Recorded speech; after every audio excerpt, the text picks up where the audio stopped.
Good morning, children. I would like to introduce myself. I am Praveen Lata and I will be teaching you social studies. Okay, children? So, let us see the first UT syllabus. Okay? So, have a look. Syllabus of UT1. Okay? We are having two chapters in UT1. First one is the third chapter, and the name of the chapter is Introduction to Civics. And the second one is the fourth chapter, and the name of the chapter is A Good Citizen. So I hope so that all of you have understood. In the UT syllabus, two lessons are there, chapter 3rd and chapter 4. Okay. Now, let us start on with the third chapter, which is the first chapter in UT1. The name of the chapter, as I already told you, is Introduction to Civics. First of all, let us see that what are the things you will be learning in this lesson. First of all, in this lesson, we will learn what is civics, because it is a new word, and so we'll start on with the definition or the meaning of civics. Secondly, we'll come to know what is civic sense, who is a citizen, okay, and how to become a good citizen and how to become a good neighbor. So all these things we will be studying in this chapter. Now, let us start on with some of the simple questions. First of all, you can see the first exercise on the way. Tick the correct box. Were you born in India? So if you are born in India, you were born in India, so you can write yes. If not, you can write no. Second one, do you queue up in a line before boarding a bus? It means that whenever you are moving out anywhere in the bus, do you make a line before catching the bus or before boarding a bus? Usually it should be yes, but I don't think so. Most of the people do this.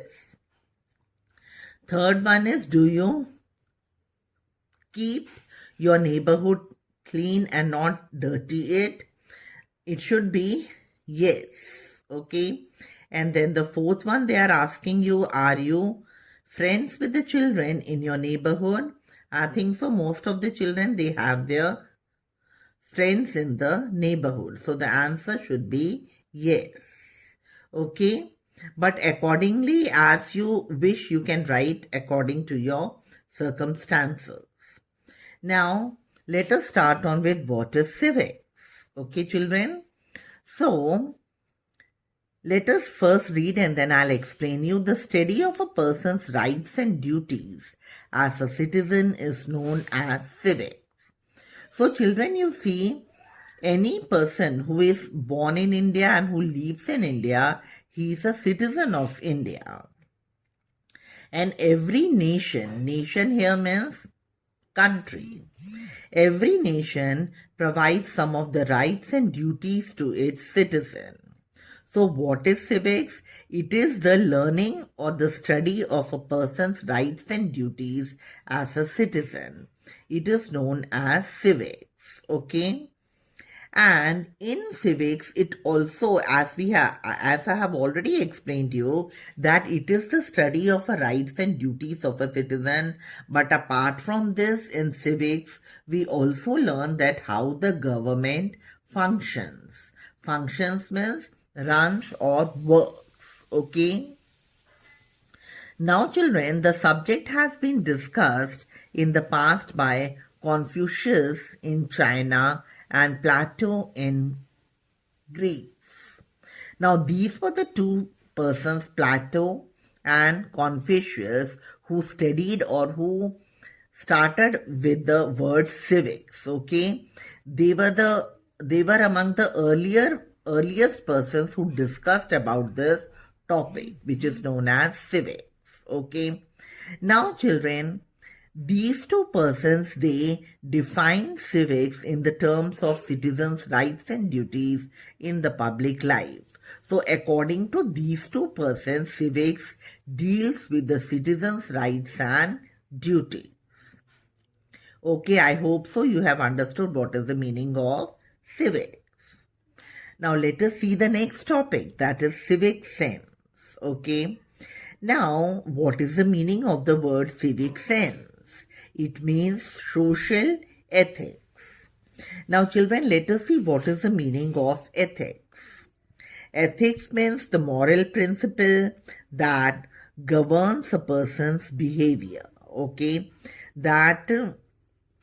so it is mainly the moral values or the ethics. Okay, the principles. Okay, ethics means the moral principles or the moral values. Okay. Now let us see what are the moral values or what should be the moral values of a citizen. Now, it is the duty of an individual towards the society. Now, what is civic sense? It is one of the duties of an individual towards society because he is living in a society. And when we are living in a society and we have the rights, so along with the rights, we also have the duties. Okay. So, civic sense means it is one of the duties of an individual towards society. Now, what is the duty? A duty of an individual towards the society is keeping the roads, the streets, and the public property clean. Okay. Now, you see that the government of every country provides some of the facilities to its citizens. And it is our duty to maintain that facilities. Okay, we should not spoil it. Suppose like the streets, they are maintained by the government, the roads, they are made by the government, the parks, they are made by the government, and all these things which are made by the government for our convenience, so we should maintain it and we should keep it very, very clean. We should not dirty it, or we should not spoil it, or we should not destroy it. Along with this, civic sense also means following all the rules and the regulations which are made by a country and maintaining discipline in the public places.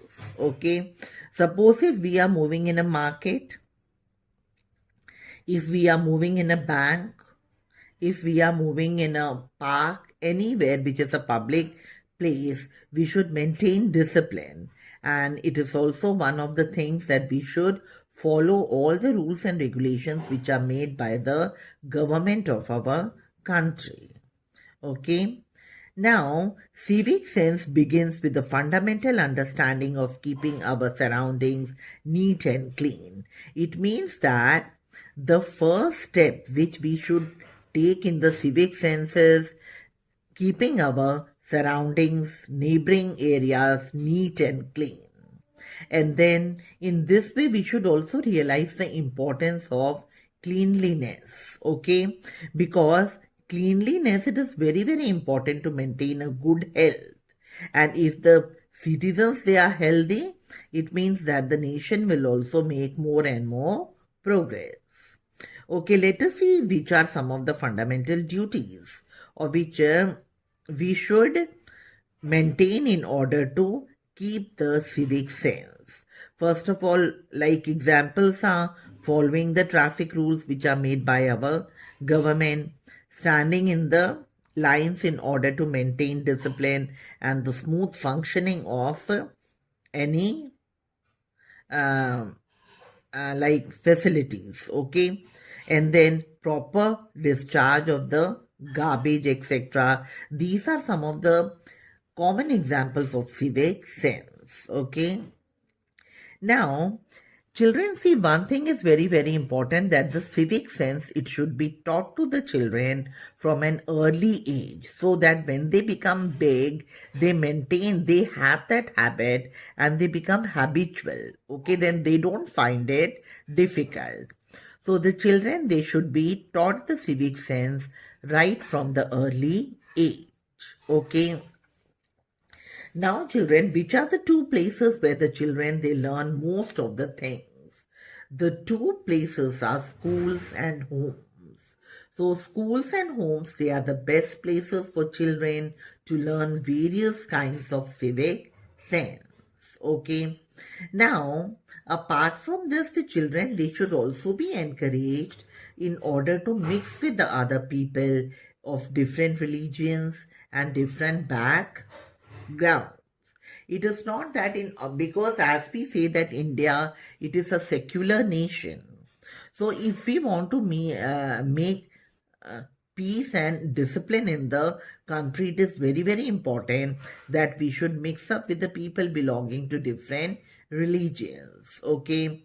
We should also learn to respect other festivals and other people. Okay.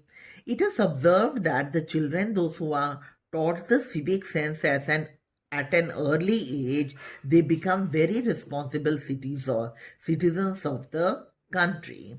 And that is the reason the civic sense it is taught at an early age in schools and